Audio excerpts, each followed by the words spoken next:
9260 Charlie, 8332. 8382, go ahead. Yeah, I just wanted to pass along the same information we gave to golf. 8332.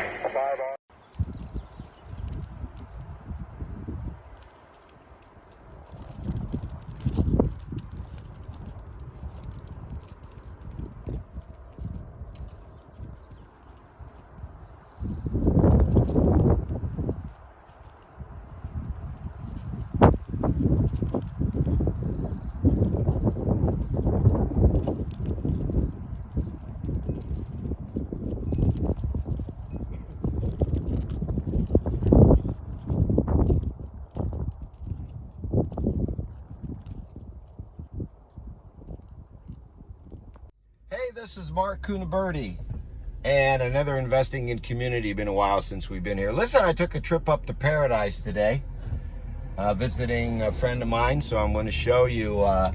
It's pretty interesting what we're seeing as far as a couple of years after that horrendous fire. So we're going to take some videos and give you an idea what it looks like, and I'm sure a lot of you are curious. So yeah, let's take a look and we'll go from there.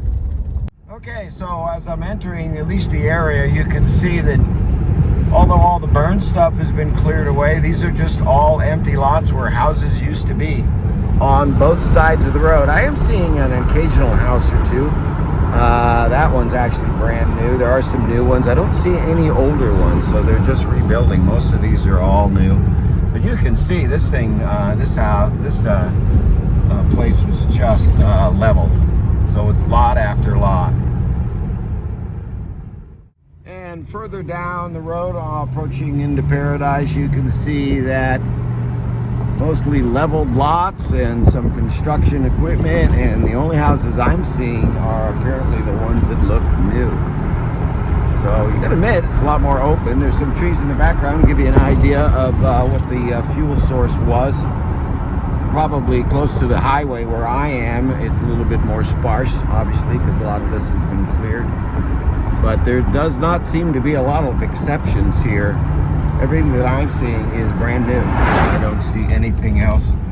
That's the Our Savior Lutheran Church, and that looks new. So there's kind of a panoramic view there, but it's pretty wide open now, so this does not look like anything was spared for sure.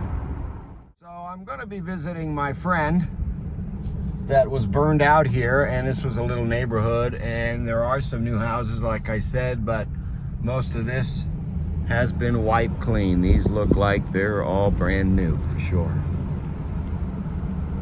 I am on Mountain View Drive, and as you can see as I climb up this hill here, yeah, it's just everything has been wiped clean. Kind of a good perspective, at least a couple of years later. But there's an American flag on a lot that used to contain a home. More devastation up the hill. I can't imagine. I really can't imagine. And I'm on Stark Lane, and you can see very little was spared. I mean, everything is new. But yeah, you have to see this to get a grasp. And there is a home lot for sale. And back in the background, you can see where there was his pool. There's the slide. Buying this lot would be a challenge for sure.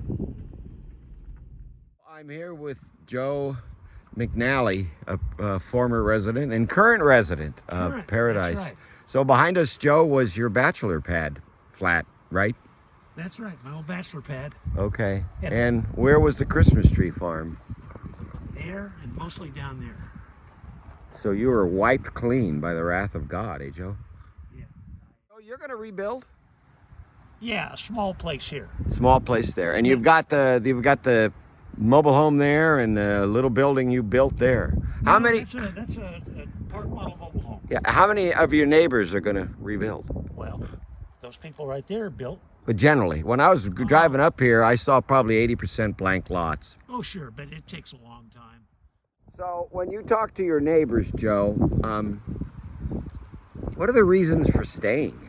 I guess they just born and raised here, because this is definitely a different environment for These them. people have a job. Okay. John actually, right here in this trailer, Right. has a job. He works at Chico, and he's my old renter. How many of them have moved out? Most everybody. If I'm looking northeast, that hill your house here is at the perimeter, and the fire was coming toward us. So you were pretty much the first house to go. Correct. Okay, and you saw the embers blowing across your property, and then you had how much time? You called it in, right? Well, I called in the spot fire. And but, then they said they were aware of it, and we tried to defend our place, but you know, I'm all hunched over now with a broken spine, so. So they called you back. How much time did they give you? Well, nobody called me. You just said, we got to go. Yeah. And from here, nobody ever called me. Here, the fire came this way and went that way and wiped out everything that I saw when I drove up. That's right. So that when you decided to get out of here, you woke up your neighbor and you loaded up his dog and goat, and you went down to the main road, and there was a lot of traffic. Yeah.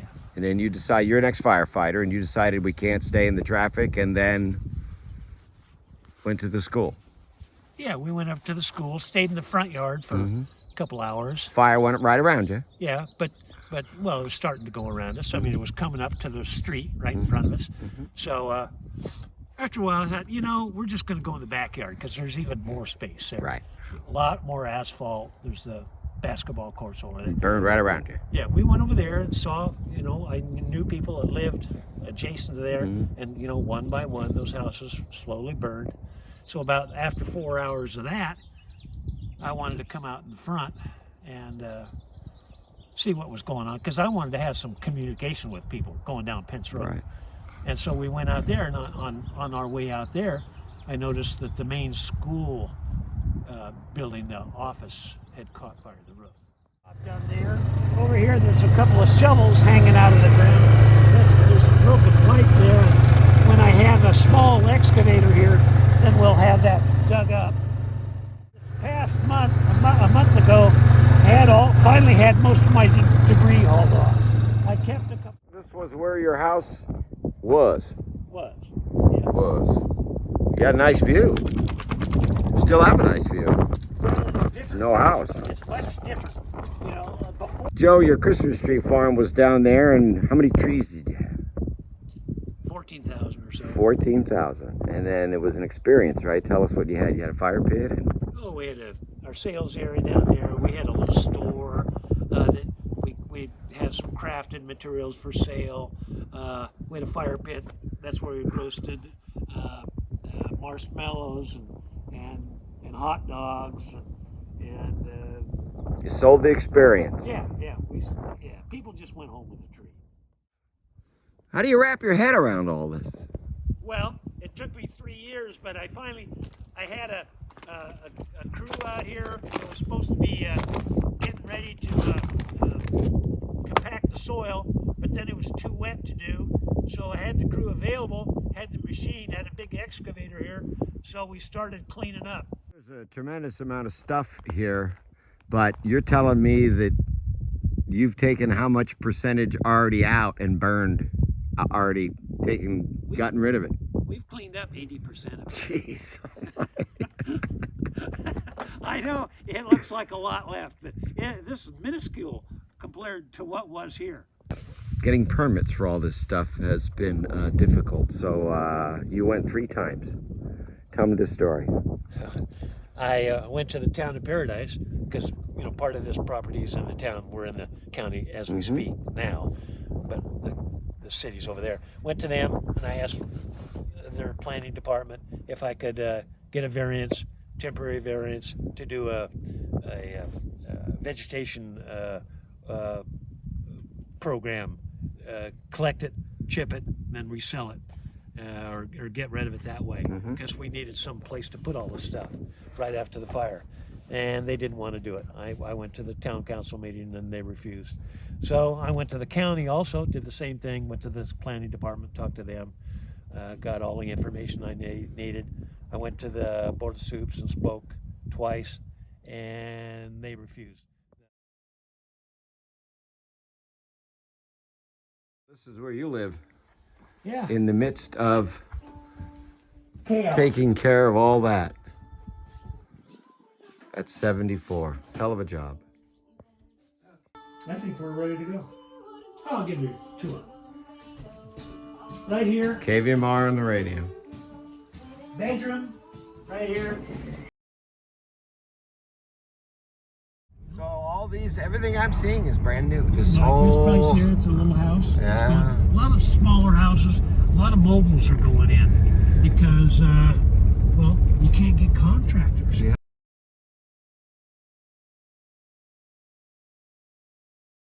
So, and before, although this looks like we're in downtown Modesto now, before it looked like you were in downtown Lake Tahoe. It's just trees everywhere, Exactly, right? Yeah, exactly. just trees everywhere, and now it's just all flat. So the topography of where everybody is living is drastically changed from heavily wooded to this. And we're seeing a lot of these manufactured homes because there are not enough contractors and building materials are through the roof.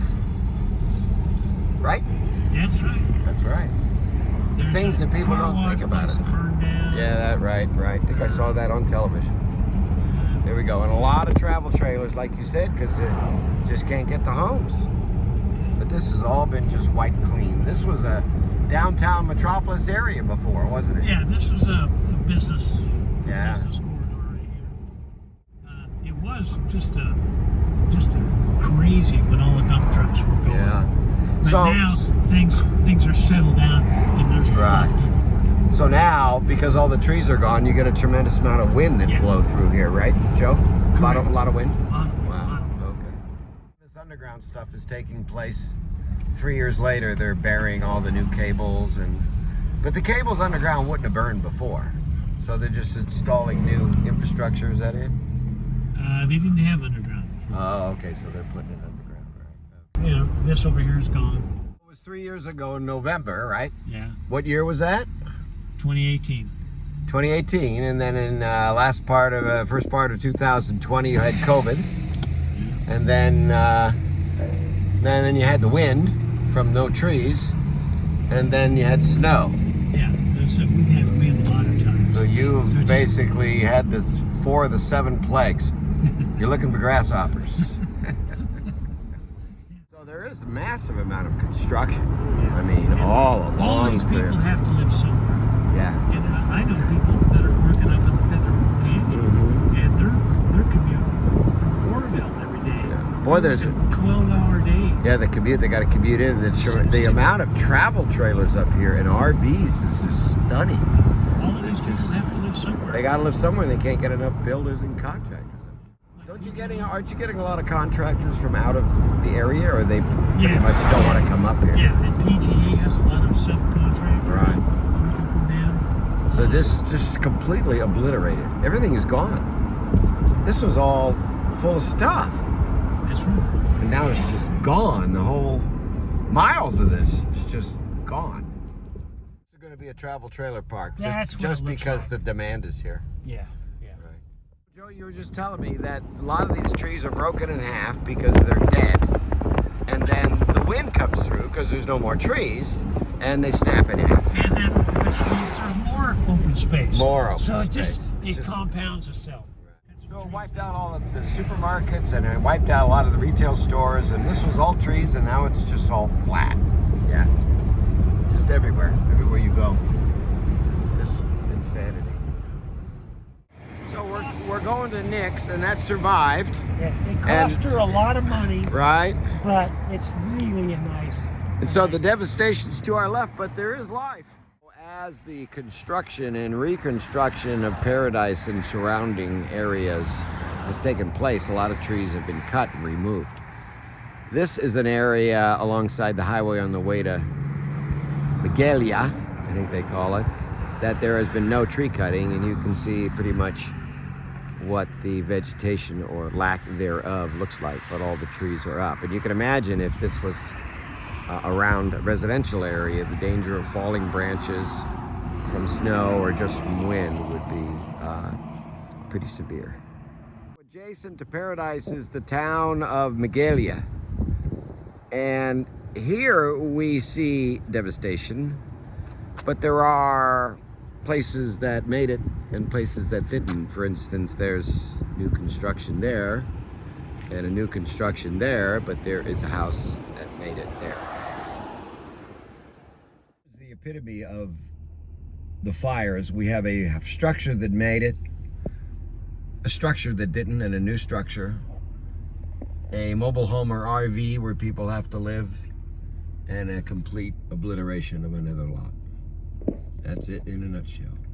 So I want to thank you for showing me around today. And got any not last words for say, but words for our viewing audience that you'd like to tell us about your experiences? You actually have stayed here the whole time and have done more work on this property than 5 men half your age would do. So actually, you are a tough son of a bitch. my take-home lesson would be just pull out your phone and take a picture or a movie of everything you have, and put it on the cloud. Don't have it at your house. Don't have it at the office, wherever the office may be. Have it where you can retrieve it after you've been destroyed. And it'll make your dealings with the insurance companies so much easier. You know, it will not be pleasant, but it'll make it easier. You know, I've made that recommendation to all my insurance clients, and I've done it myself. But I just walked through the house with a video camera. I didn't open every single drawer because I figure when I see the video, I'll be able to remember, oh yeah. But I think about that, you'll say, oh yeah, I forgot I had grandma's lamp in the closet, and et cetera, et cetera. So, but Joe, you've done a bang up job. You've done more than I could. You still got a lot of work to do, but you're saying you did 80% of it already, right? Oh yeah. That's and you look around and see a lot of projects and a lot of mess. Right. We've got most of it out of here, which is incredible. It's kind of a good check for me, because I have to realize that I have been doing a lot. Well, and above all, you're smiling, you're laughing, you've shown the positivity, and there's grease, and the hope of you've showed the hope for everybody for Paradise. So we need more people like you. All right, thanks, Joe. All right, so here I am. I wanted to thank Joe McNally for showing me around. He's on Mountain View Drive in Paradise.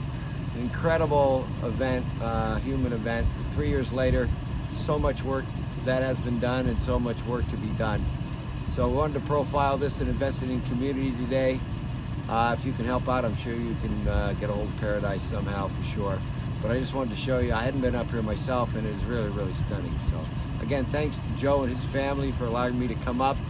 My best wishes to the folks in Paradise, both those that have left and those that are here and coming back. It really has been an event of courageousness for sure.